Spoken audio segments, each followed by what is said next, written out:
War in Gaza is over. የጋዛን መበርበር፣ የጋዛን ባዶ መሆን፣ የጋዛን በእሳት መለብለብ አሁን በዓለም ላይ የተጠሉ ህዝቦች ሆነናል። አሁን በዓለም ላይ ብዙዎች አግልለውናል። ይሄ መቀጠል የለበትም።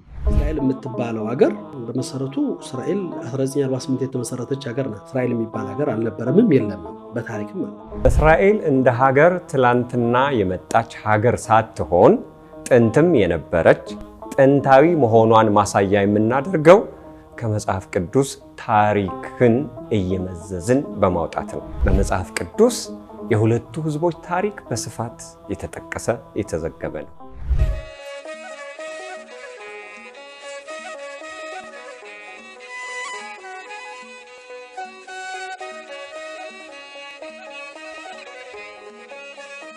በስመ አብ ወወልድ ወመንፈስ ቅዱስ አሐዱ አምላክ አሜን።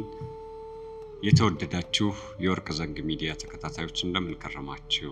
እንደ መለኮቱ አምላክ እንደ ቸርነቱ አባት የሆነው ልዑል እግዚአብሔር እድሜ ለንስሐ ስለሚሰጠን ክብር ምስጋና ይድረሰው። ህትምት በድንግልና ስርኩት በቅድስና ፀሐየ ጽድቅ ኢየሱስ ክርስቶስን የወለደችልን የአብ ቃል ማደሪያ የእናታችን የቅድስት ድንግል ማርያም ረድኤቷ በረከቷ ከሁላችን ጋር ይሁን።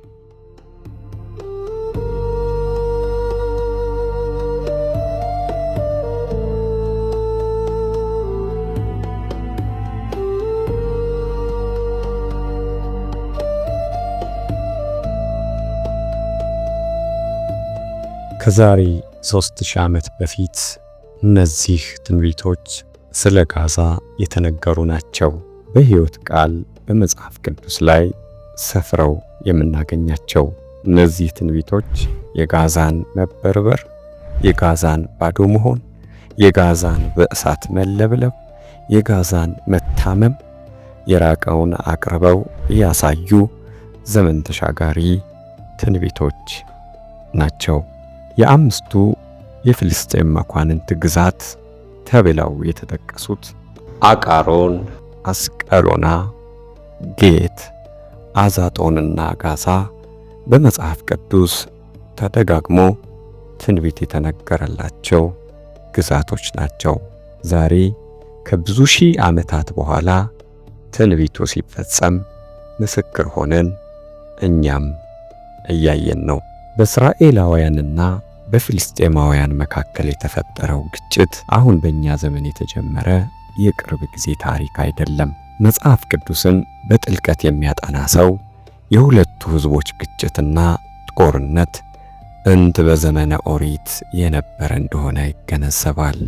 በተለያየ ጊዜ በተለያየ ሁኔታ መልኩን እየቀያየረ አውዳሚ የሆነ ጦርነት እያስከተለ ያለው የእስራኤልና የፍልስጤማውያን ጦርነት ሰሞኑን የሰላም ድምጽ ተሰምቶበታል። War in Gaza is over. I can't describe my feelings. I'm very happy. And it came, thank God. የዓለም አቀፍ የመገናኛ ብዙሃንም በከፍተኛ ደረጃ ሽፋን እየሰጡት ይገኛሉ። In exchange for their release, Israel has freed nearly 2,000 Palestinians from its prisons. It's a day of joy. Morning, the world witnessing extraordinary scenes in Israel. እኛም ዛሬ ታሪክን የኋሊት ሄደን አሁን ያለችው ዘመናዊቷ እስራኤልና ጥንታዊቷ እስራኤል እንዴት ተመሰረቱ የሚለውን እና ከፍልስጤማውያን ጋር ያላቸውን ቅራኔ ከታሪክ ማህደር ከመጽሐፍ ቅዱስ ቀርተን ዛሬ እንቃኛለን።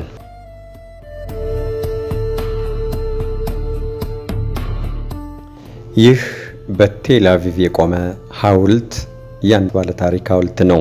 እስራኤላውያን የሚኮሩበት ባለምጡቅ አእምሮ ብለው የሚያወድሱት የዘመናዊዋ እስራኤል እንደገና መመስረት ትልቁን አሻራ ያሳረፈ የቴዎዶር ሀዝል ሐውልት ነው። ስለዚህ ባለ ታሪክ ብዙ ጽሑፍ ተጽፏል፣ ብዙ ፊልሞች ተሰርተዋል።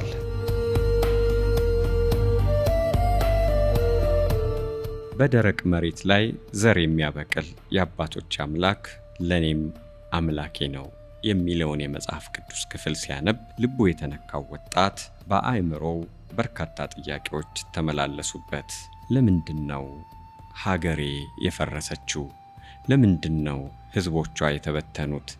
ለምን ይሆን የዓለም ህዝብ እንዲህ አምርሮ የሚጠላል? ለምን ግፍ መከራ ወረደብን? ለምን እንሰደዳለን? ለመሆኑ እኛ ማን ነን? ሀገራችንስ ሌሎች ለምንድነው አጥብቀው የሚፈልጓት? መልስ የሚሹ 7 ጥያቄዎች አእምሮውን እረፍት ነሱት። በዚህ መሃል ግን ልቡ አንድ ነገር አፈለቀ። የኛ መኖሪያ ቤታችን፣ ኑሯችን፣ ታሪካችን ያለው ማንነታችን የተገነባው እኩልነት የምናገኘው፣ ሰላም የምናገኘው፣ እረፍት የምናገኘው በሀገራችን በርስታችን ነው። መንግስት አልባ ሀገር የለሽ ሆነን መኖር ይበቃናል። በጽዮናዊነት መርህ ርስታችንን ማስመለስ አለብን ብሎ ሐሳብ አፈለቀ። ይህንንም ለማሳካት ከልቡ ቆርጦ ተነሳ። ይህንን ሐሳቡን የጋዜጠኝነት ሙያውን ተጠቅሞ ለብዙዎች አሰራጨ። በ1883 ዓመተ ምህረት አካባቢ ሐሳቡ አካል አውጥቶ የመጀመሪያውን ጉባኤ በተወለደባት በስዊዘርላንድ አይሁዳውያን ጋር ሊያካሂድ በመላው ዓለም ለሚገኙ አይሁዳውያን ጥሪ አስተላለፈ። ፀሐይና ደመና ድብብቆሽ ጨዋታ የያዙ በሚመስሉበት የአየር ሁኔታ ውስጥ ረፋድ ላይ ሄርዝል ጉባኤው ወደሚካሄድበት አዳራሽ መጣ። አዳራሹ ባዶ ነው። በአዳራሹ ሰገነት ላይ በስራው ሁሉ ከጎኑ ከነበረችው ከባለቤቱ ከሳራ ጋር መነጋገር ያዘ። ግድ የለም፣ ይህንን ህልም የሰጠኝ ፈጣሪ ነው። ህልሙን ያገኘሁት በመጽሐፍ ቅዱስ ውስጥ ነው። እናም የኛ ታሪክ እንዲሆኑ አይቀርም። አንድ ቀን ፀሐይ ትወጣለች፣ ሀገር ግዛት ይኖረናል፣ ተስፋ አልቆርጥም እያለ ሲናገራት ቀስ በቀስ አይሁዳውያን ወደ አዳራሹ መግባት ያዙ። ዞር ብሎ አዳራሹን ሲመለከት በርካታ አይሁዳውያን በአዳራሹ ታድመዋል። 200 የሚጠጉ አይሁዳውያን በዚህ ጉባኤ ለመታደም ቦታቸውን ይዘዋል። በዚህ መሃል ነው ወደ መድረኩ መጥቶ ንግግር የጀመረው። እኛ ነፃ ህዝብ፣ ነፃነት ያለበት ሀገር ይኖረናል። ሀገር አልባ ሆነን እየተገፋን እየተዋረድን አንኖርም። ነፃ የምንወጣበት ጊዜ ከፊታችን አለ እያለ በአዳራሹ ከፍ ባለ ድምፅ መናገር ጀመረ። አዳራሹ በመፎክር መናጋት ያዘ። በዚህ መሃል ቀይ ለባሽ ባለቤቱ ሳራ ወደ መድረኩ መጣች። አንገቷ ላይ ያለውን ስካርፕ አውጥታ ሰንደቅ ዓላማውን ሳልበት አለችው። ጩኸት በረከተ። የመጀመሪያውን ጉባኤ ካካሄደ በኋላ ወደ ርስታችን መመለስ አለብን። አሁን በዓለም ላይ እየተገፋን ነው። አሁን በዓለም ላይ የተጠሉ ህዝቦች ሆነናል። አሁን በዓለም ላይ ብዙዎች አግልለውናል። ይሄ መቀጠል የለበትም። እኛ ሀገር የነበረን ህዝቦች ነን። ሀገር መገንባት አለብን። ርስት የነበረን ህዝቦች ነን። ርስት ማግኘት አለብን የሚለውን ሐሳብ በጣም ያራምድ ስለነበረ ደሞም ታዋቂ ጋዜጠኛ ስለነበረ በተለይ በፈረንሳይ ሀገር ውስጥ ሐሳቡን ማራመድ፣ ማስፋፋት፣ መንገር በመያዙ በርካታ አይሁዳውያን ይህንን ሐሳብ እንዲገዙት ሆኗል። በባቢሎን ኢምፓየር የመጀመሪያውን የጥፋት ታሪክ ያስመዘገበችው እስራኤል በፐርሺያ ኢምፓየር፣ በሮም ኢምፓየር፣ በኦቶማን ቱርክ ከፍተኛ የውድመት ታሪክ አስመዝግባለች። በተለይ ከክርስቶስ ልደት በኋላ በ70 ዓመተ ምህረት ሞት ወይም ነፃነት ብለው በተዋደቁበት ዘመቻ በዛ አሰቃቂ ጦርነት በሀገሪቱ ከፍተኛ እልቂት ተከስቷል። እስራኤላውያንም ምድራቸውን ጥለው በዓለም የተበተኑት በዚያ ወቅት ነበረ። ከዚያ በኋላ 7 ሚሊዮን የሚጠጋ እስራኤላዊ በዓለም ተበትኖ ቀረ።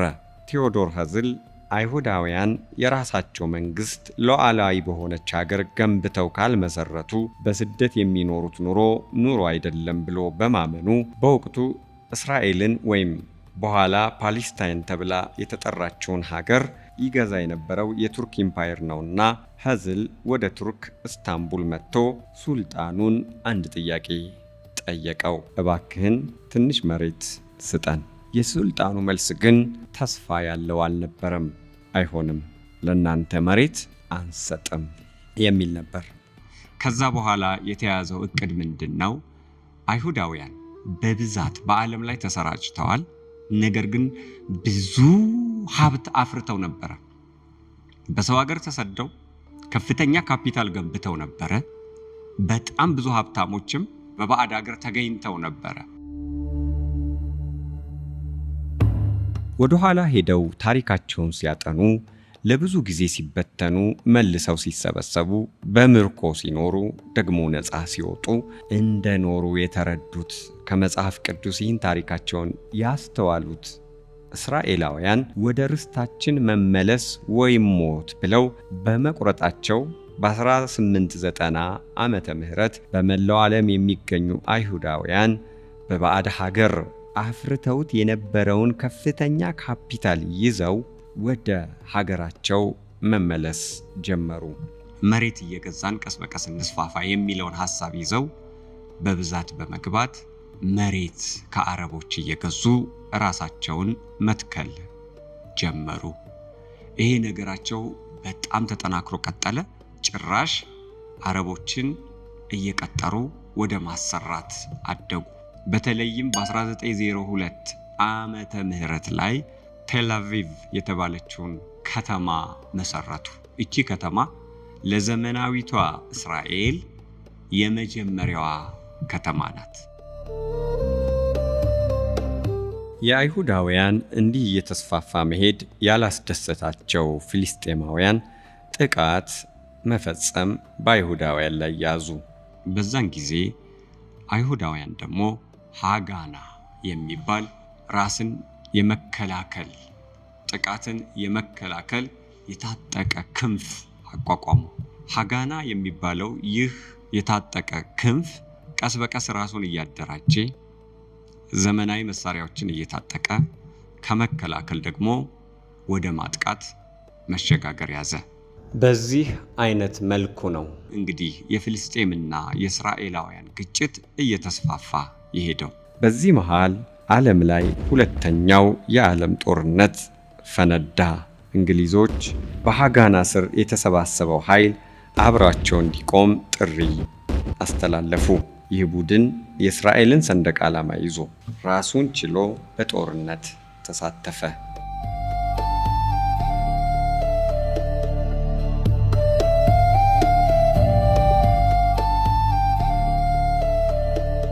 ፍልስጤምን በሞግዚትነት ስታስተዳድር የነበረችው እንግሊዝ የአይሁዳውያንና የፍልስጤማውያንን ረፍት የለሽ ግጭት ለመዳኘትና ሰላም እንዲሰፍን በሚል የሁለት መንግስት ሐሳብ ይዛ ብቃለች። አይሁዳውያንም የያዙትን ይዘው ፍልስጤማውያንም ባሉበት ጸንተው የራሳቸውን አስተዳደር እንዲመሰርቱ ለማድረግ እንግሊዝ ከፍተኛ እንቅስቃሴ ማድረግ ጀመረች። ይህንን ሐሳብ አይሁዳውያን ሲቀበሉት ፍልስጤማውያንና በርካታ የአረብ ሀገራት በከፍተኛ ሁኔታ ተቃወሙት። በመጨረሻም እንግሊዝ ጉዳዩን ለተባበሩት መንግስታት ሰጥታ አካባቢውን ለቃ ወጣች። የዓለም ሀገራት ደግሞ የእስራኤል ሀገርነትን በጉባኤያቸው አጸደቁ። በ1948 ዓመተ ምህረት እስራኤል ሀገር ሆና በራሷ ሰንደቅ ዓላማ ስር መንግስት መስርታ እንድትቋቋም ውሳኔ ይሰጣል። በዚህ ውሳኔ መሰረት ነው ዳግም እስራኤል እንደ ሀገር ተመልሳ የተቋቋመችው።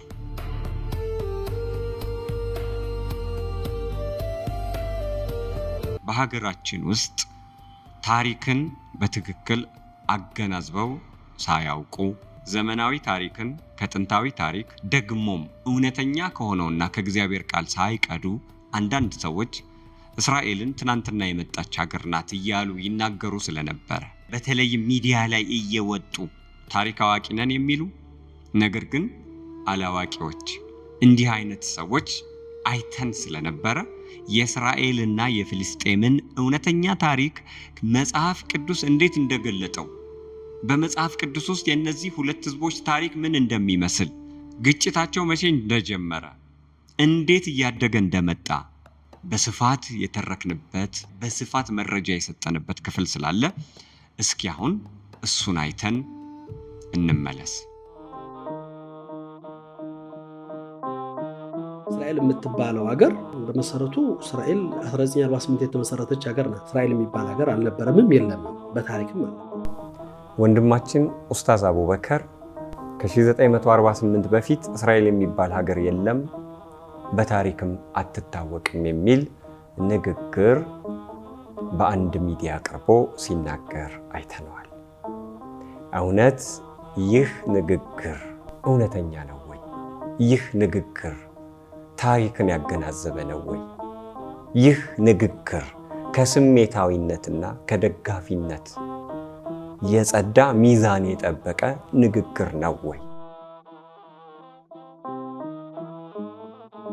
የእስራኤልና የፍልስጤምን ጉዳይ በርካታ ጥናት የተደረገበት የተለያዩ አመለካከት የተንጸባረቀበት ዛሬም ከፍተኛ ምርምር እየተደረገበት ያለ ጉዳይ ነው። የታሪክ አጥኚዎች፣ የአርኪኦሎጂ ባለሙያዎች፣ የዲኤንኤ ተመራማሪዎች፣ የመጽሐፍ ቅዱስ ታሪክ ሊቃውንት በሁለቱ ህዝቦች ታሪክ ላይ ከፍተኛ ምርምር አድርገዋል። ዛሬም እያደረጉ ነው። ከነዚህ ሁሉ ጥናቶች ዋናው እያበራ የሚገኘው የመለኮት ቃል የሆነው መጽሐፍ ቅዱስ ነው። ደግሞ በመጽሐፍ ቅዱስ የሁለቱ ህዝቦች ታሪክ በስፋት የተጠቀሰ የተዘገበ ነው። እኛም እስራኤል እንደ ሀገር ትላንትና የመጣች ሀገር ሳትሆን ጥንትም የነበረች ጥንታዊ መሆኗን ማሳያ የምናደርገው ከመጽሐፍ ቅዱስ ታሪክን እየመዘዝን በማውጣት ነው። በሚቀጥሉት ጊዜያት ደግሞ የዓለም አቀፍ የታሪክ አጥኚዎች፣ የአርኪኦሎጂ ባለሙያዎች፣ የዲኤንኤ ተመራማሪዎች ያቀረቡትን ምስክርነት ይዘን እንመጣለን። ዛሬ እኛ የመለኮት እስትንፋስ ከሆነው ከመጽሐፍ ቅዱስ የሁለቱን ህዝቦች ታሪክ እንቃኛለን። ተከታተሉ።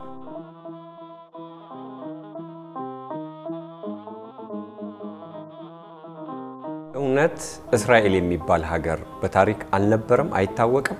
ይህ ንግግር ፍጹም ስህተት ከመሆኑም በላይ በስሜታዊነት የተነገረ ግራና ቀኙን ያላየ ከታሪክ ማህደር ጋር ያልተዋወቀ ባዶ ንግግር ነው።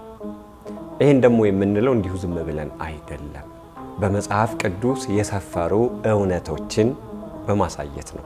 አንድን ሀገር ብለን ስንጠራው የራሱ ድንበርና ግዛት ያለው፣ በግዛቱ በድንበር ውስጥ የሚኖር ህዝብ ያለው፣ መንግስት መስርቶ የተቀመጠ እና መጠሪያ ዜግነት ያለው ሲሆን እነዚህ አራቱን ነገሮች ደግሞ በመጽሐፍ ቅዱስ ውስጥ እስራኤል እንደነበራት ተጽፎ እናገኛለን።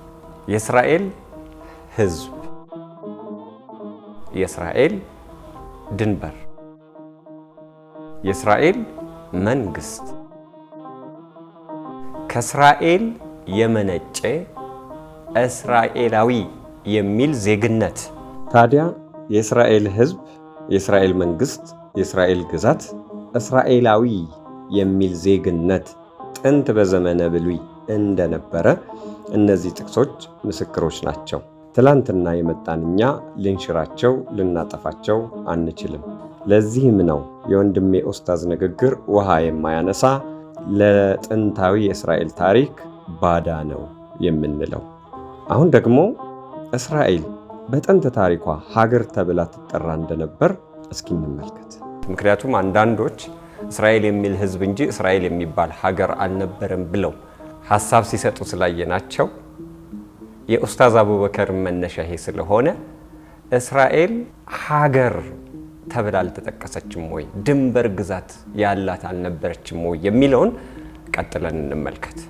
እስራኤላውያን የእስራኤል ልጆች፣ የእስራኤል ሕዝብ፣ የእስራኤል ጉባኤ፣ የእስራኤል ማህበር እየተባሉ በመጽሐፍ ቅዱስ እንደተጠሩ ሁሉ ከስማቸው መነሻነት የሚኖሩባት ምድር እስራኤል ተብላ ትጠራ እንደነበረ በርካታ የመጽሐፍ ቅዱስ ማስረጃዎች አሉ። እነዚህ ሁለቱ ጥቅሶች እስራኤል ሀገር ተብላ ትጠራ እንደነበረ ማሳያዎች ናቸው። ኡስታዝ ግን በታሪክ እስራኤል የሚባል ሀገር አይታወቅም፣ አልነበረም ብሎ ሲናገር ምን ያህል የታሪክ ዕውቀት ክፍተት እንዳለበት ማሳያ ነው። እስራኤልን ከመጽሐፍ ቅዱስ ነጥሎ መረዳት አይቻልም። የእስራኤልን ታሪክ ለመረዳት የሚፈልግ ሰው የዚህን ሕዝብና የዚህን ሀገር ታሪክ መጽሐፍ ቅዱስ ውስጥ በጥልቀት ገብቶ መፈለግ አለበት። በመጽሐፈ ሳሙኤል ቀዳማዊ ምዕራፍ 7 ቁጥር 13 ላይ ፍልስጤማውያን ተዋረዱ፣ ዳግመኛ ከዛ ወዲያ ወደ እስራኤል ድንበር አልመጡም ይላል። ለኛ ለክርስቲያኖች የነገር ሁሉ መመዘኛ መለኪያ ዘንጋችን ቱንቢ ሚዛናችን መጽሐፍ ቅዱስ ነው። ይህን ታሪክ ደግሞ ከመጽሐፍ ቅዱስ አውጥተን ነጥለን ልንናገርበት አንችልም። የነዚህ ህዝቦች ታሪክ በመጽሐፍ ቅዱስ ውስጥ ያለ ከዛ የሚቀዳ ስለሆነ የመጀመሪያው እውነተኛ ማስረጃ መጽሐፍ ቅዱስ ነው። ስለዚህ በዚህ ክፍል እስራኤላውያንም ፍልስጤማውያንም የራሳቸው የሆነ ድንበር እንደነበራቸው መረዳት እንችላለን። እስራኤል የሚባል ሀገርም በዘመነ ብሉይ በዘመነ ኦሪት እንደነበረች ትልቅ ማሳያ ነው ይሄ። ታዲያ አንተ ይህንን የእውነት ቃል ሳታጠና ሳታውቅ እስራኤል የምትባል ሀገር በታሪክ የለችም አልነበረችም ስትል በእውነት ፍጹም ስህተት ላይ ነው የወደቅከው። የታሪክ ፀሐይ በደንብ እንዳልሞቀህ የተናገርከው ነገር ከእውነት ከተጨባጭ ማስረጃ ጋር የተገናኘ አልነበረም። ስለዚህ ክፉኛ ተሳስተሃል። እዚህ ላይ እስራኤላውያን በታሪኩ እንግዲህ በመጽሐፈ ኢያሱ በሰፈረው ታሪክ መሰረት እስራኤላውያን የራሳቸው በድንበር በግዛት የተከለለ ሀገር ከክርስቶስ ልደት በፊት እንደነበራቸው፣ የፍልስጤማውያንም ድንበር ከእስራኤል የተለየ እንደነበረ የሚያስረዳ ማስረጃ ነው ይሄ። እናም ወንድሜ በዚህ ንግግር ወደ ኋላ ነው የተንሸራተትከው የወደቅከው። ከ1948 በፊት እስራኤል የሚባል ሀገር በታሪክ የለም ብለህ በአደባባይ ስትናገር በብዙ ቢሊዮን የሚቆጠር ሕዝብ የተቀበለውን መጽሐፍ ቅዱሳዊ ማስረጃ እየካድክ ነው።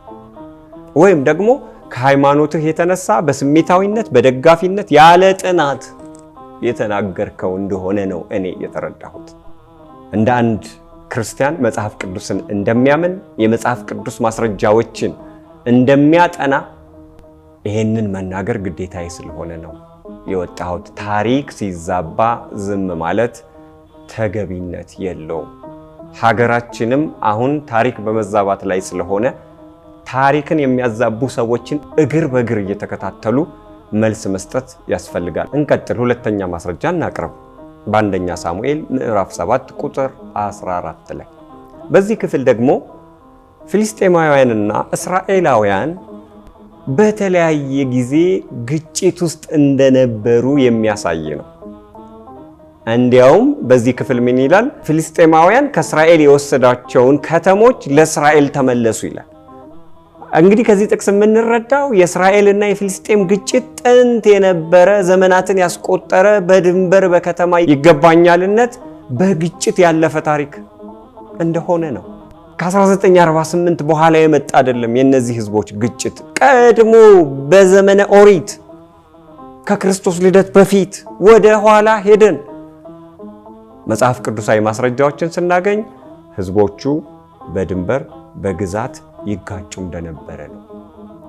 ስለዚህ እስራኤል የሚባል ሀገር ድሮ የነበረ ነው ያለ ነው። በታሪክ የለም ሊባል የሚችል አይደለም። ይሄ ንግግር ትክክለኛ ንግግር አይደለም። እንደው በደመነፍሳዊነት በስሜታዊነት የተነገረ ንግግር ነው። ይሄንን ልብ ማለት ያስፈልጋል። ከታሪክ ጋር ከመጋጨታችን በፊት ዕውቀት የጎደለው ነገር ከመናገራችን በፊት ሚዛን ያጣ ንግግር ከመናገራችን በፊት እንዲህ አይነቱን ነገር ብናይ ጥሩ ነው። የፍልስጤምና የእስራኤል ነገር እጅግ ውስብስብ ነው። ያንን ውስብስብ የሆነ ታሪክ ደግሞ በደንብ ገብቶ አይቶ አጥንቶ ነው ሰው መናገር ያለበት። ምን ላይ ነው ያረፈው? ሁለቱ ህዝቦች ምንድነው የሚያጋጫቸው? ጥንት ምን ነበረ ታሪካቸው? ይህንን መለየት ያስፈልጋል። እንዲያው ዝም ብለን ግን በደጋፊነት እንዲህ አይነት ንግግሮች ስንናገር ያው ትርፉ ትዝብት ነው የሚሆነው። ብዙ ማስረጃ ነው እንግዲህ በጣም ብዙ ማስረጃ ነው ያለው መጽሐፍ ቅዱስ ውስጥ። ሶስተኛ መረጃ እናንሳ ደግሞ አሁን በዘመነ ኦሪት ጥንት ከክርስቶስ ልደት በፊት እስራኤል የሚባል ሀገር መኖሩን ማስረጃ የምናደርገው በመጽሐፈ ኢያሱ ምዕራፍ 11 ቁጥር 21 ላይ የተጻፈውን ቃል ነው። በዚያን ጊዜ ኢያሱ መጣ ከተራራው ሀገር ከኬብሮንም እያለ ይቀጥላል። ከእስራኤል ተራራ ሁሉ ይላል። ከእስራኤል ተራራ ሁሉ ብሎ ምድሩን እስራኤል ብሎ ሲጠራው ደግሞ እናያለን። ስለዚህ እስራኤላውያን እስራኤል የሚል ሀገር እንደነበራቸው ከዚህ መረዳት ያስፈልጋል። በመጽሐፈ መሳፍንት ላይ ደግሞ እስራኤላውያን ከአምላክ ቃል ፈቀቅ ባሉ ጊዜ የተለያዩ ነገስታት ከተለያየ ቦታ እየመጡ ያጠቋቸው እንደነበረ ተጽፎ እናገኛለን። እና ያንን እስራኤል ብሎ ምድሩን እስራኤል ብሎ ይጠራዋል በመጽሐፈ መሳፍንት ምዕራፍ 3 ላይ። ስለዚህ ቀድሞ የነበረ ሀገር ነው። ፍልስጤማውያን የሚኖሩበት ሀገር ፍልስጤም እንደተባለ እስራኤላውያንም የሚኖሩበት ሀገር እስራኤል ተብሎ ይጠራ እንደነበረ እንደዚህ አይነት የመጽሐፍ ቅዱስ ማስረጃዎች እንግዲህ መጥቀስ ይቻላል። እንግዲህ እንዲህ እያልን ብዙ ማስረጃዎች ማቅረብ እንችላለን።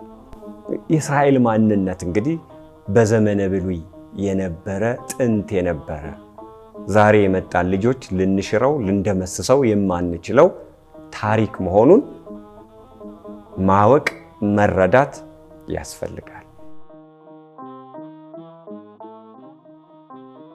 እስራኤል ማነች? እንዴት ነው ሀገር የሆነችው? በመጽሐፍ ቅዱስ የዛሬዋ እስራኤል ለአብርሃም ቃል ኪዳን ምድር ሆና የተሰጠች ናት።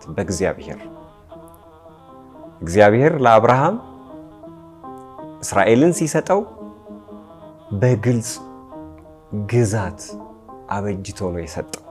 በኦሪት ዘፍጥረት ምዕራፍ 15 ቁጥር 18 ላይ እንደምናገኘው በዚያን ቀን እግዚአብሔር ለአብርሃም እንዲህ ብሎ ቃል ኪዳን አደረገ፣ ከግብፅ ጀምሮ እስከ ትልቁ ወንዝ እስከ ኤፍራጥስ ወንዝ ድረስ ይችን ምድር ሰጥቻለሁ ይለዋል። ስለዚህ እስራኤል አምላክ ለአብርሃም ለዘሩ የሰጠው ምድር ወሰን ያለው ነበረ። ከግብፅ ወንዝ እስከ ኤፍራጥስ ወንዝ ድረስ ዳርቻ የተደረገለት ነው። ይህ ደግሞ ለአብርሃም ዘር ለሆኑ የተሰጠ የቃል ኪዳን ምድር ነው። ይህንን ይዘን እስራኤል ወደሚለው ስም ስንመጣ ከፊት የምናገኘው ደግሞ ያዕቆብን ይሆናል። የአብርሃም ዘር የሆነው ያዕቆብ በራሱ በአምላክ ፈቃድ ስሙ ተቀይሮ እስራኤል ተብሎ የ12ቱ ነገደ እስራኤል አባት ሆኖ የተመረጠ ነው። የመጽሐፍ ቅዱስን ታሪክ የሚያጠኑ ሊቃውንት የእስራኤል ሕዝብ ታሪክ የሚጀምረው ከዛሬ 4000 ዓመት በፊት ከሜሶፖታሚያ በምትባል ቦታ ነው ይላሉ። በዚህ ስፍራ የእስራኤል 12ቱ ነገድ መሰረት ተጥሏል። ያዕቆብ ለ21 ዓመት በኖረበት በዚህ ቦታ 12ቱ የእስራኤል ግንድ የሆኑ ልጆቹን ወልዷል። እንግዲህ የእስራኤል መጠሪያ ከያዕቆብ የተገኘ ነው። የጽናትና የታጋይነት ምሳሌ ተደርጎ የተሰጠው ስያሜ ነው። ያዕቆብ እነዚህን 12ቱን ልጆች ወልዶ የእስራኤል ሕዝብ ነገድ መጠሪያዎች ሆነዋል ማለት ነው። ይሄ የእግዚአብሔር ፈቃድ እንደሆነ እንረዳለን ማለት ነው። በጥልቀት ደግሞ የእስራኤልን ሕዝብ ሀገርነት በተለይ ለመረዳት መጽሐፈ ኢያሱን ማጥናት ደግሞ በጣም ጠቃሚ ነው። በሙሴ እግር የተተካው ኢያሱ ለእስራኤል ነገዶች በየነገዳቸው የተስፋይቱን ምድር አከፋፍሎ በድንበር በግዛት ወስኖ ሰጥቷቸዋል። ከዚያን ጊዜ ጀምሮ ለ453 ዓመታት ያክል እስራኤላውያን በመሳፍንት አስተዳደር ቆይተዋል። ፍልስጤማውያንም በዛን ጊዜ ግዛታቸው ምን እንደሆነ በመጽሐፈ ኢያሱ ተጽፎ በግልጽ ተቀምጧል። እንዲህ ተሰንዶ የተቀመጠ ነው በመጽሐፍ ቅዱስ ውስጥ። የመሳፍንቱ አስተዳደር ደግሞ በመጨረሻም በ1095 ከክርስቶስ ልደት በፊት ወደ ንጉሳዊ ስርዓት መጥቷል። ይሄ በነቢዩ ሳሙኤል አማካኝነት የመጀመሪያው የእስራኤል ንጉስ ሳኦል ነግሷል በእስራኤል ላይ።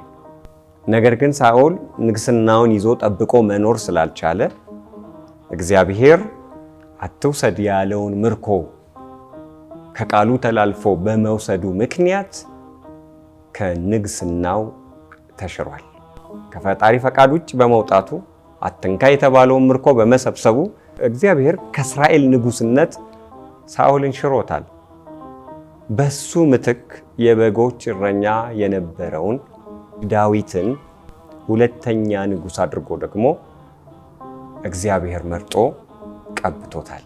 እንግዲህ እንዲህ እያለ በእስራኤል ዙፋን ላይ ለ40 ዓመት ከቆየ በኋላ ዳዊት ንግስናውን ለጠቢቡ ሰሎሞን አሳልፎ ሰጥቷል። በ1015 ከክርስቶስ ልደት በፊት ሶሎሞን ሶስተኛው የእስራኤል ንጉስ ሆኖ ነግሷል። በሱ ዘመን የመጀመሪያው ቤተ መቅደስም ውብ ሆኖ ተገንብቷል። እዚህ ላይ አንድ ታሪክ ደግሞ ብናነሳ ጥሩ ነው። በመጽሐፈ ነገሥት ቀዳማዊ ምዕራፍ 4 ቁጥር 21 ላይ የሰፈረ ታሪክ ምንድነው የሚለው? ሰሎሞን እጅግ ገናና መንግስት መስርቶ እንደነበረና ግዛቱ ፍልስጤምንም አካቶ የነበረ ግዛት እንደነበረው በዚህ ክፍል ውስጥ ተጠቅሶ እናገኛለን። ይሄ እንዳንተ ያለ ንጉስ አሁንም አይኖርም ወደፊትም አይመጣም ተብሎ በመጽሐፍ ቅዱስ የተነገረለት ጠቢቡ ሰሎሞን ንግስናው ደግሞ ለ40 ዓመት ከቆየ በኋላ እሱ በሞት ሲለይ በእስራኤል ዙፋን ላይ ሮብዓም ተተክቷል። በዚህ ጊዜ ነው እንግዲህ በ975 የእስራኤል መንግስት ለሁለት የተከፈለችው።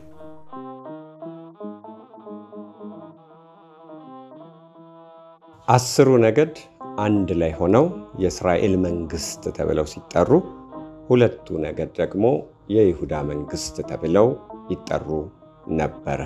አንዳንዶች የከነዓን ምድር የፍልስጤም መነሻ ነው፣ ስለዚህ ያ የከነዓናውያን ምድር የፍልስጤምም ነው የሚል መከራከሪያ ያነሳሉ።